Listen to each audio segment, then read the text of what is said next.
Hi అండి అందరికీ. నా వెయిట్ వచ్చేటప్పటికి ఈరోజు సేమ్ వెయిట్ ఉందండి. ఇది నా 30 డేస్ వెయిట్ లాస్ ఛాలెంజ్లో డే 29 అండి. రేపు అన్నది నేను ఎంత తగ్గాను 1 మంత్ నుండి అన్నది తెలిసిద్ది. ఈరోజు వచ్చేటప్పటికి నేను మార్నింగ్ డ్రింక్గా వచ్చి మెంతులు వాటర్ అయితే తీసుకున్నాను. బ్రేక్ఫాస్ట్ వచ్చేటప్పటికి ఓవర్ నైట్ ఓట్స్ తీసుకున్నానండి. నట్స్ అవి వేసుకొని అయితే ఓట్స్ అయితే తినేసాను. తర్వాత లంచ్లోకి వచ్చేటప్పటికి కొంచెం రైసును కొంచెం దొండకాయ ఫ్రై చేశానండి. అంతేకాకుండా కొంచెం మటన్ పులుసులాగా చేశాను. అది ఒక పీసే వేసుకున్నాను, మటన్ ఎక్కువ తినకూడదని. మళ్ళీ చికెన్ ఫిష్ ఎంతైనా తినచ్చు, కానీ మటన్ కొంచెం ఫ్యాట్ ఫుడ్ కాబట్టి కొంచెమే తీసుకున్నాను, ఒక పీసే.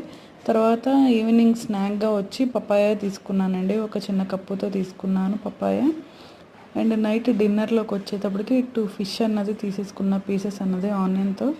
అంతేనండి ఈరోజు నా డిన్నర్ అయితే. నైట్ పడుకునేటప్పుడైతే హాట్ వాటర్ తాగేసి పడుకున్నా. వీడియో నచ్చితే లైక్ చేసి సబ్స్క్రైబ్ చేసుకోండి.